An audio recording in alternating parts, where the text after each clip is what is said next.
pemuda yang tangguh dan siap untuk menjadi tonggak berjayanya negara kita. Namun disayangkan hadirin, jika kita menjelajah Nusantara, kita akan menyaksikan betapa masih banyak generasi muda kita yang kesehariannya hanya berpangku tangan, keluar sekolah terus menganggur, hidupnya tidak teratur, rambutnya tidak pernah dicukur, cita-cita tinggi ingin jadi gubernur, tapi hobi hanya mendapur di atas kasur, akhirnya bukan menjadi gubernur, tapi malah menjadi penganggur yang hidupnya hancur tersungkur dari dunia sampai alam kubur.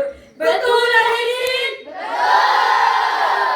Dalam kesempatan yang baik ini, izinkan kami menyampaikan syarahan Al-Quran dengan judul Revolusi Mental Generasi Muda sebagai Aset Masa Depan Bangsa, dengan landasan Al-Quran Surah Maryam ayat 59 yang berbunyi,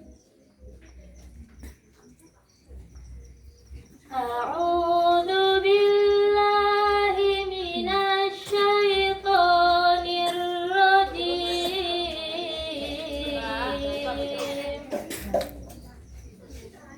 Bismillahirrahmanirrahim.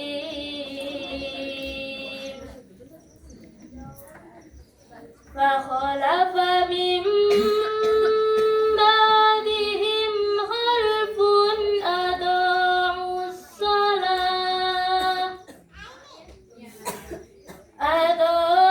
الصلاة واتبعوا الشهوات فسوف يلقون غيا. صدق Allahul Azim.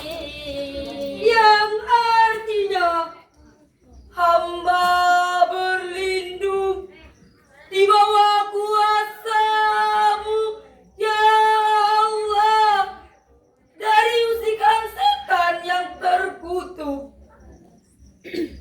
Dengan menyebut asma Allah yang maha pengasih lagi maha penyayang. Kemudian datanglah sesudah mereka pengganti yang menyia-nyiakan salat dan memperturutkan hawa nafsu, maka kelak mereka akan tersesat.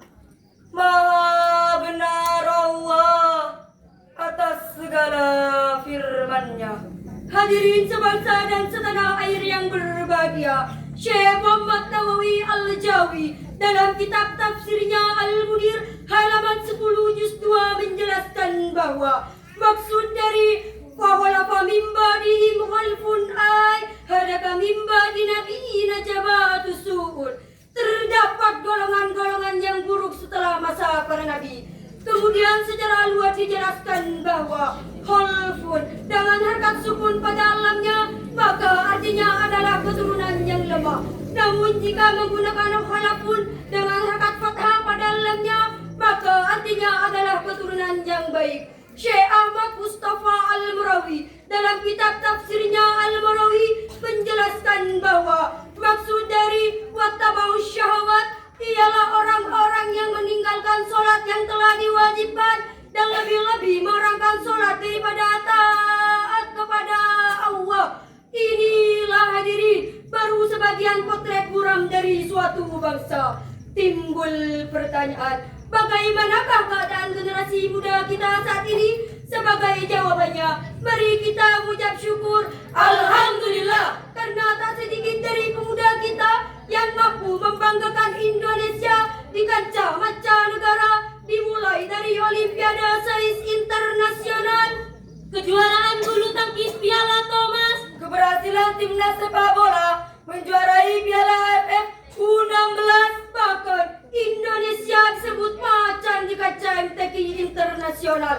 Inilah diri yang menjadikan bukti bahwa Indonesia mampu bersaing dengan bangsa-bangsa di dunia. Selaras dengan syair lagu berikut ini. Wahai para kaum muda, perbaikilah akhlak kita.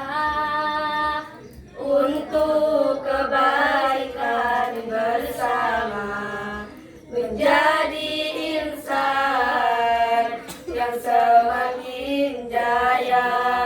Namun disayangkan hadirin, kita tidak mungkin menutup mata bahwa saat ini masih banyak generasi muda kita yang lebih suka jika tiktokan dibandingkan rajin membaca Al-Quran, lebih senang jika pandai bergaya dibandingkan taat bersembahyang, bahkan lebih bangga berpakaian rapi, berbaju yukansi ala-ala artis masa kini dibandingkan berpakaian syar'i dan islami. Pantas jika saat ini masih banyak anak perawan hamil duluan sudah 3 bulan, melamun dalam kesendirian, datang rayuan dan bisikan setan hingga ia berlari ke jembatan, nyemplung ke dasar lautan dan tewas dalam keadaan mengenaskan.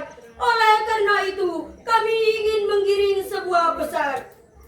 Wahai generasi muda Indonesia, mari kita bergaya dengan ilmunya. Kita isi jiwa dengan takwa dan keimanan serta mulia. Dengan indah laksana kilau berlian dan Al-Quran pegang, sebagai pedoman sholatnya pun jangan sampai dilupakan, agar nantinya bisa terselamatkan. Amin. Jika demikian akan terbentuk pribadi soleh-solehah, keluarga yang sakinah, masyarakat yang marhalah, dan banda yang thayyibah. Insya Allah Indonesia berkah. Dari syarahan tadi hadirin dapat kami ambil 2 kesimpulan. Yang pertama, mari kita sadari akan jauh penting revolusi mental generasi muda. Dan yang kedua, untuk mewujudkan generasi Indonesia yang mulia hingga terwujud semangat di dunia dan di akhirat. Sepakat?